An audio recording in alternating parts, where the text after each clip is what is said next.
derbigii iyo kulanka ugu muhiimsanaa toddobaadkan horyaalka talyaaniga ee Serie A ee dhexmaray kooxaha AC Milan iyo Roma ayaa bareejo kusoo dhamaaday. dhinaca kale wadanka Spain waxaa sii socda tartanka u dhexeeyay kooxaha Barcelona iyo Real Madrid, inkastoo kooxda Barcelona ay kusii dhawaanayso ku guuleysashada la filayo inay ku guuleysan doonto horyaalka wadanka Spain ee La Liga. waad salaamantiin asxaabta kusoo dhawaada barnaamijkeena on target oo aynu ka eegno kulamada ugu waaweyn ee la ciyaaray toddobaadka. waxaan muuqaalkan ku eegi doonaa kulamadii la ciyaaray horyaalka La Liga iyo sidoo kale horyaalka talyaaniga ee Serie A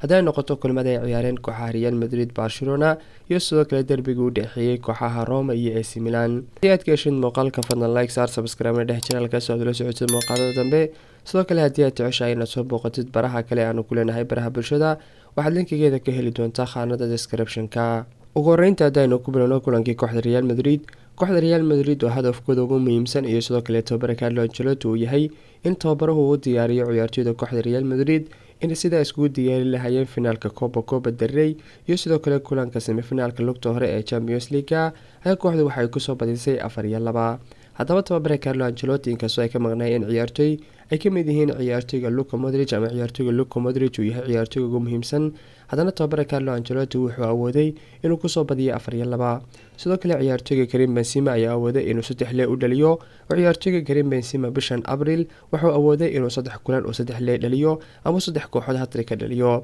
waxaana kala hayeen kooxda Real Valladolid oo uu ka dhaliyay 3 gool ama hat-trick. sidoo kale Copa del Rey waxa uu kooxda Barcelona ka dhaliyay hat-trick, halka kulanka ugu dambeeyay ee kooxda Almeria uu hat-trick ka dhaliyay. sidoo kale ciyaartoyga Karim Benzema 4 hat-trick ee ugu dambeeyay ee kooxda Real Madrid uu dhaliyo dhamaantood waxa uu dhaliyay bisha Abriil haddii ay noqoto 3 hat-trick uu dhaliyay bishan iyo sidoo kale bishii Abriil ee sanadii 2022 hat-trick ama 3 uu ka dhaliyay kooxda Chelsea. haddaba ciyaartoyga Karim Benzema ayaa waxa uu noqday ciyaartoyga afaraad ee ugu goolinta badan taariikhda horyaalka wadanka Spain ee La Liga, oo ciyaartoygan waxa uu dhaafay ciyaartoyga ku jiray kaalinta afaraad ee Hugo Sanchez. haddaba waxay kale yihiin ciyaartoyda ugu goolinta badan taariikhda horyaalka wadanka Spain ee La Liga. kaalinta koowaad waxaa ku jira ciyaartoyga Lionel Messi oo kooxda Barcelona u dhaliyay sidoo kale horyaalka La Liga ka dhaliyay 473 gool. kaalinta labaad waxaa ku jira ciyaartoyga Cristiano Ronaldo oo 311 gool ka dhaliyay horyaalka La Liga, halka kaalinta saddexaad uu ku jira ciyaartoyga Zara oo dhaliyay 253 gool.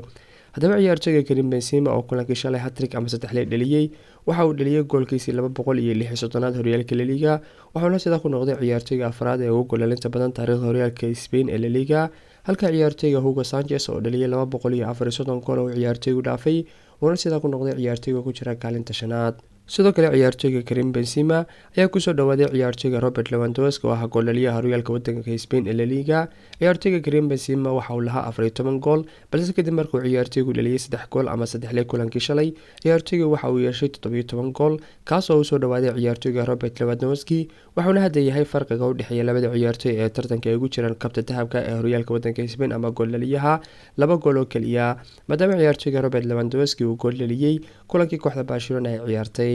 sidoo kale ciyaartoyga Rodrigo isaguna ka mid ah ciyaartoyda ugu fiicnaa kulanka ayaa ciyaartoyga waxa uu awooday inuu gool dhaliyo sidoo kale gool caawiyo. ciyaartoyga Rodrigo oo ka mid ah ciyaartoyda ugu muhiimsanaa kulanka, halka ciyaartoyga Vinicius Junior uu awooday sidoo kale inuu caawiyo gool ka mid ah goolasha kulanka, gaar ahaan kulanka ugu horeeyay ama goolka ugu horeeyay oo dhaliyay ciyaartoyga Karim Benzema. haddaba ciyaartoyga Vinicius Junior ayaa waxa uu awooday xil ciyaareedkii labaad oo xidhiidh ah ciyaartoygan inuu 20 gool wax ka badan dhaliyo sidoo kale 20 gool ka badan caawiyo. ciyaartoyga Vinicius xil ciyaareedkii la soo dhaafay ee 2021-2022 ciyaartoygan waxa uu awooday dhammaan kulamadii uu ciyaaray inuu 22 gool dhaliyo sidoo kale uu caawiyo 20 gool. sidoo kale ciyaartoyga Vinicius Junior xil ciyaareedkan hadda ciyaartoygan waxa uu awooday inuu dhaliyo 22 gool sidoo kale uu 20 gool caawiyo. haddaba ciyaartoyga Vinicius oo ka mid ah ciyaartoyda ugu fiican adduunka, gaar ahaan ciyaartoygan waxa uu awooday inuu sii wado bandhig uu soo bandhigay xil ciyaareedkii hore, maadaama ciyaartoyga xil ciyaareedkii hore uu ku lug yeeshay 44 gool. sidoo kale ciyaartoygan waxa uu awooday xil ciyaareedkan inuu ku lug yeesho 44 gool, inkastoo ay jiraan kulamo badan oo ciyaartoygan u dhiman hadday noqoto kulamada ka dhiman horyaalka wadanka Spain iyo sidoo kale kulamada kale ee Champions League iyo finaalka Copa del Rey. haddaba tababara Carlo Ancelotti ayaa tijaabiyay ciyaartoy ay ka mid yihiin Tchouaméni, Dani Ceballos inay ka mid noqon karayaan ama la filayo inay bedel u noqon doonaan ciyaartooyga Luka Modric finaalka Copa del Rey. sidoo kale ciyaartooyga Luka Modric haddii uu ka qayb qaadan waayo semifinaalka koobka Champions League lugta hore ay la ciyaari doonaan kooxda Manchester City, inay suuragal tahay ciyaartooyga Tchouaméni iyo Ceballos ay noqon karayaan ciyaartooyga buuxin karaya booska ciyaartooyga Luka Modric. haddaba inkastoo kooxda Real Madrid ay 2 gool ka dhaliyeen kooxda Almeria, haddana kooxdu waxay kusoo badisay 4-2 oo kooxda Real Madrid waxay kusoo dhawaatay kooxda Barcelona, inkastoo ay sii yaraanayso rajada ay ka leedahay kooxda Real Madrid ku guuleysashada koobka Champions League maadaama kooxda Barcelona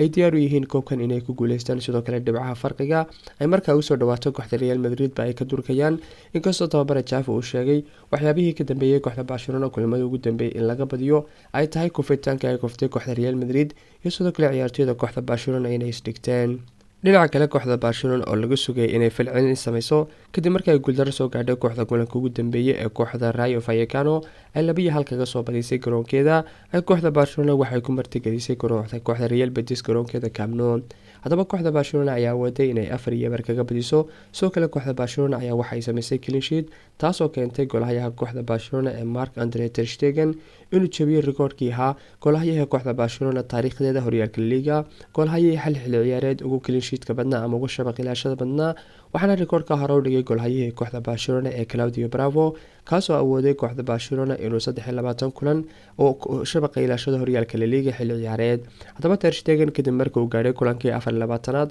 kulankii xalay ee kooxda Real Betis sidoo kale uu ilaashaday shabaqa, wuxuu sidaa ku jabiyay rikoodhkii golahaya Bravo, waxaana la filayaa inuu sii dhaafi karayo maadaama kooxda Barcelona ay jiraan kulamo dhiman oo kooxda Barcelona ay sii ciyaari doonto horyaalka Liga. dhinaca kale ciyaartooyga Robert Lewandowski ayaa isaguna gool u dhaliyay kadib markii uu soo dhawaaday ciyaartooyga Karim Benzema oo ahaa farqiga u dhexeeya goolelinta horyaalka waddanka Spain ee La Liga 1 gool, balse Lewandowski waxa uu awooday inuu 1 gool la yimaado, arrinkaas oo keenay farqigu inuu sii noqdo 2 gool oo ciyaartooyda Karim Benzema iyo Lewandowski ay yihiin ciyaartooyda u tartamaya goolelinta xilliga ciyaareedkan horyaalka waddanka Spain ee La Liga. dhinaca kale ciyaartooyga Rafinha oo ka mid ahaa ama sidoo kale ahaa xidigii kulanka, sidoo kale ciyaartooygan awooday inuu gool caawiyo goolna dhaliyo, ayaa ciyaartooygan xilli ciyaareedkiisa ugu horeeyay kooxda Barcelona waxa uu awooday inuu 10 gool u dhaliyo kooxda Barcelona, sidoo kale uu caawiyo 11 gool. halka waxyaabihii ugu muhiimsanaa ee kale kooxda Barcelona ay hayeen in ciyaartooyga Dembele uu ku soo laabtay kooxda Barcelona kadib markuu ciyaartooyga Dembele dhaawac kaga maqnaa kooxda Barcelona kulamada ugu dambeeyay. sidoo kale iyaguna waxaa jiray ciyaartooyga Yamal oo ka mid ahaa ama noqday ciyaartooyga ugu daada yara ee kooxda Barcelona abid matala qarnigan 21aad. haddaba kooxda Barcelona ayaa ku soo celisay farqigii kadib markii kooxda Real Madrid ay isku dayday inay u soo dhawaato oo kooxda Real Madrid ay kulan ka badisay kooxda Almeria. haddaba kooxda Barcelona hadda waxay leedahay 79 dhibcood halka kooxda Real Madrid ay leedahay 68 dhibcood oo farqiga u dhexeeya labada kooxood uu ku soo laabtay 12 dhibcood, inkastoo labada kooxood ay wada ciyaareen min 32 kulan oo ay jirto 6 kulan oo u dhiman labada kooxood. dhinaca kale horyaalka waddanka Talyaaniga ee Serie A kooxaha AC Milan iyo Roma ayaa kulankooda barajo kusoo dhamaaday kadib markii ay labada kooxood awoodi waayeen inay kulanka gudihiisa wax goolalaha iska dhaliyaan, balse daqiiqadihii dheeriga ahaa ee kulanka lagu daray kooxda Roma ayaa awooday inay gool la hormarto ciyaartooyga Tammy Abraham daqiiqadii 94aad oo dhaliyo goolka koobaad, inkastoo kooxda AC Milan ay awooday 3 daqiiqo kabacdi inay kusoo laabato kulanka oo ciyaartooyga Salemakeres uu daqiiqadii 97aad u dhaliyo goolka bareejaha, arrinkaas oo keenay labada kooxood inuu kulanku kusoo dhamaado bareejo oo labada kooxoodba ay qaataan min 1 dhibcood. haddaba kooxaha AC Milan iyo sidoo kale kooxda Roma ayaa waxay ku kala jiraan kaalinta 4aad iyo sidoo kale kaalinta 5aad. labada kooxood waxay haystaan isku dhibco oo labada kooxoodba waxay leeyihiin min 57 dhibcood, sidoo kale labada kooxood waxay ciyaareen min 37 halka farqiga goolasha labada kooxood ay haystaan 14 gool. haddaba kooxaha ayaa la filayaa inay mid ka mid ah ama kooxda Inter Milan ay usoo gudbi doonto ama kooxda Inter Milan ay kusoo biiri doonto kooxaha u tartamaya kaalinta 4aad ee horyaalka waddanka Talyaaniga ee Serie A haddii ay ka badiso kooxda Lazio. sidoo kale kooxda Lazio haddii ay guuldaro soo gaadho waxaa la filayaa kooxda Napoli inay si rasmi ah ugu guuleysan doonto horyaalka waddanka Talyaaniga ee Serie A kadib markii ay kooxda Napoli xilli ciyaareedkan ay awooday inay ka mid noqoto ama ay tahay kooxda ugu awoodda weyn horyaalka Talyaaniga ee Serie A. sidoo kale kooxda markii ugu horeysay taariikhda kooxda ay gaaraan wareegga dhamaadka koobka Champions League. haddaba kooxda Inter Milan ayaa la filayaa inay la ciyaari doonto kooxda Lazio oo labadan kooxood waxaa ku kala xidhnaan doona kooxda Inter Milan. rajadooda waxay noqon doontaa in haddii ay ka badiyaan kooxda Lazio ay ku biiri doonaan kooxaha AC Milan iyo kooxaha AC Milan iyo Roma ay noqon doonaan saddexda kooxood kooxaha u tartamaya kaalinta 4aad ee horyaalka waddanka Talyaaniga ee Serie A, halka kooxda Lazio ay rajadeedu tahay inay kaag dhawaato kooxda Napoli oo hadda ay guuldaro soo gaadho kooxda Lazio taas ay ka dhigan tahay in kooxda Napoli ay si rasmi ah ugu guuleysan doonto horyaalka wadanka Talyaaniga ee Serie A xilli ciyaareedka 2022 ilaa 2023.